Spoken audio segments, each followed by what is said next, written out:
વિદ્યાર્થી મિત્રો, તમારું સ્વાગત છે આર્યન એનટીએસ ચેનલ પર। આજના વિડીયોમાં આપણે જોવાના છીએ ધોરણ 7 વિષય સંસ્કૃતનું 2025માં આવનારી દ્વિતીય પરીક્ષાની મોસ્ટ આઈએમપી પેપર સોલ્યુશન। તો વિડીયોને શરૂ કરતાં પહેલાં વિડીયોને લાઈક કરીને ચેનલને સબસ્ક્રાઈબ કરી દેજો અને તમારા મિત્રો સુધી પણ આ વિડીયો પહોંચાડી દેજો, જેથી તેમના પણ માર્ક્સ પરીક્ષામાં વધારે આવી શકે। તો શરૂ કરીએ આજના વિડીયોને। પ્રશ્ન 1, નીચેની પહેલિકાનું અનુલેખન કરો। અનુલેખન એટલે જોઈ જોઈને ફરીથી લખો। એ પછી પ્રશ્ન નંબર 2 ઉદાહરણ પ્રમાણે કૌંસમાંના શબ્દોનો ઉપયોગ કરી વાક્ય બનાવો। તો કુંભકર્ણઃ નિદ્રામ એવ ઇચ્છન્તિ સ્મ પુષ્પમ ન। બીજો, જય અધર્મસ્ય ન એટલે ધર્મસ્ય એવ જય અધર્મસ્ય ન। મીનઃ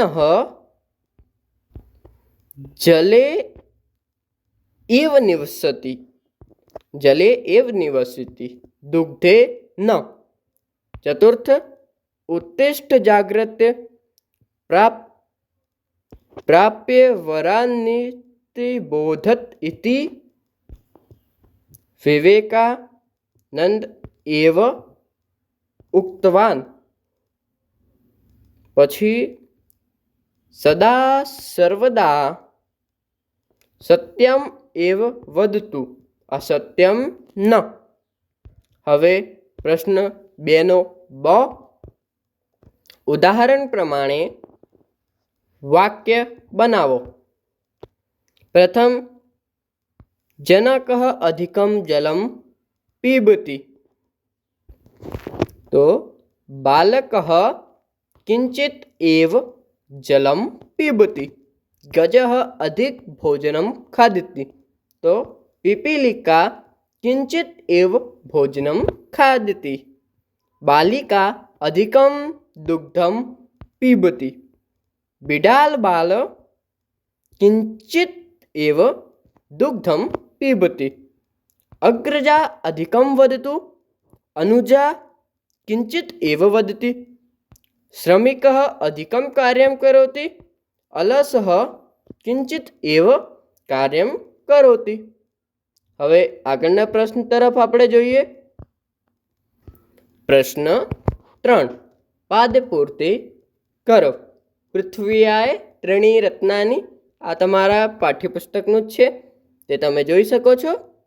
પછી બીજો, ઉદયમ અને સહાયકૃત સુધી, આ પણ તમે પાઠ્યપુસ્તકમાંથી જોઈને લખી શકો છો। એ પછી ત્રીજો, દૃષ્ટિપૂતમ ન્યસેતથી સમાચરિત સુધી, આ પણ તમારે પાઠ્યપુસ્તકમાંથી જોઈ શકો છો।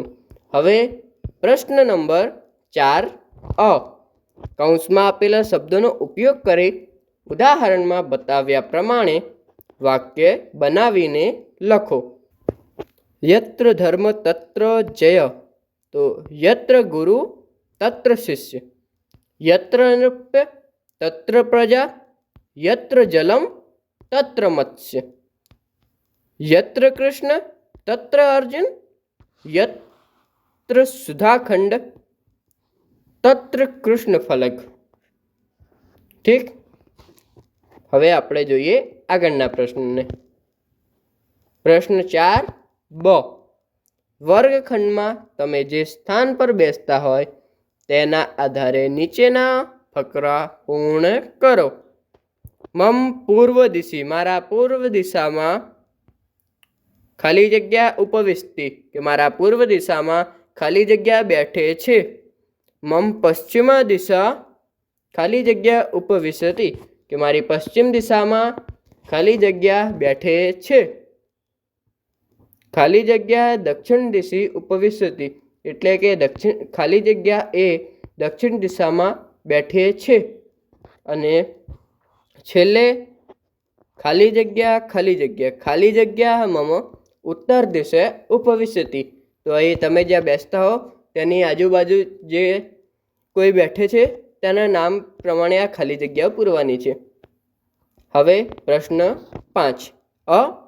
ઉદાહરણમાં દર્શાવ્યા પ્રમાણે વાક્ય બનાવો. તો સિંહસ્ય ગૃહમ વનમ અસ્તિ. અભિષેકસ્ય પિતા અમિતાભ. હિમાલયસ્ય પુત્રી પાર્વતી. શાકુંતલમસ્ય લેખક કાલિદાસ. વિવેકાનંદસ્ય ગુરુ રામકૃષ્ણ. દ્રોણાચાર્યસ્ય શિષ્ય એકલવ્ય. હવે આગળના પ્રશ્ન તરફ જોઈએ. ઉદાહરણ મુજબ વાક્ય બનાવો. 1. ભોજનમ અસ્તિ કિંતુ બુભુક્ષ નાસ્તિ. તૃષા અસ્તિ જલમ નાસ્તિ. શિક્ષક અસ્તિ છાત્ર નાસ્તિ. વૃક્ષ અસ્તિ ફલમ નાસ્તિ. ચિકિત્સા અસ્તિ રુગ્ણ નાસ્તિ.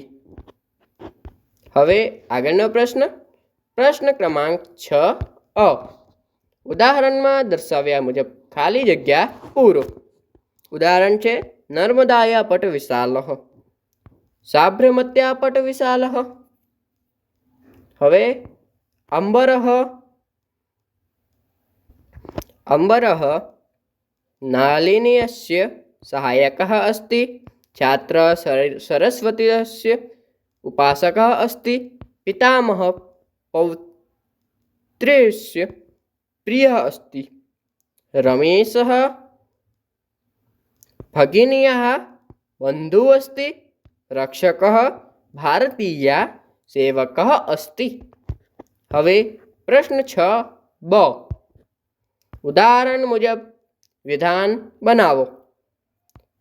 એસઃ સિંહ તસ્ય વાણી એટલે ગર્જના. એસઃ બક તસ્ય ગુણ એકાગ્રતા. એસઃ શશક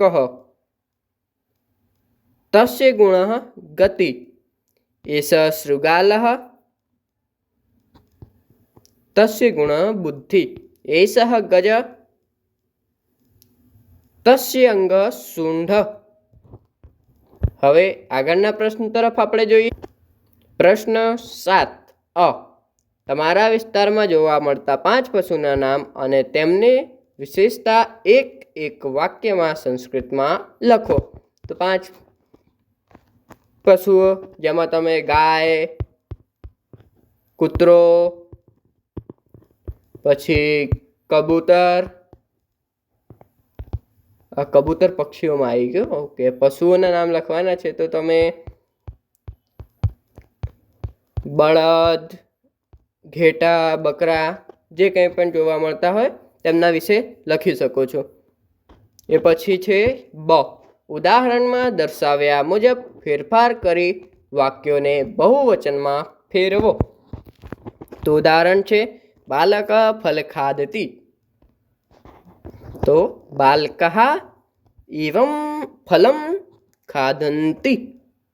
તો એ જ રીતે અહીં બનશે બાલકઃ જલમ પીબંતિ.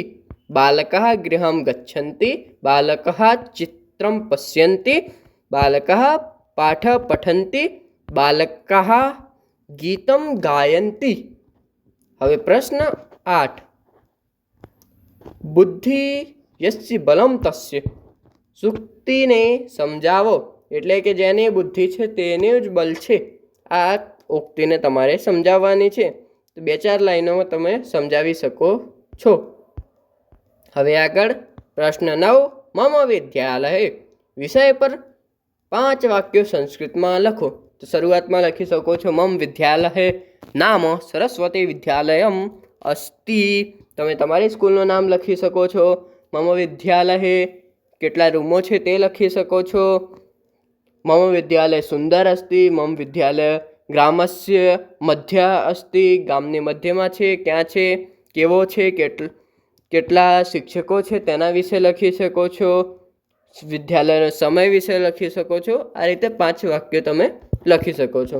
એ પછી છે નીચે આપેલ ચિત્રના આધારે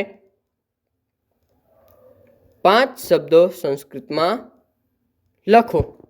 તો અહીં લખી શકો છો ઇતિ ગૃહમ અસ્તિ, સૂર્ય છે, વૃક્ષ છે, ઘરમાં એક બારણો છે, ઘાસ છે. આ પ્રકારે તમે લખી શકો છો. તો અહીં આ પેપર પૂરું થાય છે. આવા બીજા પેપરો માટે તમે ચેનલને સબસ્ક્રાઈબ કરી લેજો. આ ચેનલ પર તમને ધોરણ 6, 7, 8, 9 અને 10ના તમામ મોસ્ટ IMP પ્રશ્નો મળી જશે. તમારા મિત્રો સુધી પણ આ ચેનલને જરૂરથી શેર કરજો. મળીએ બીજા વિડીયોમાં.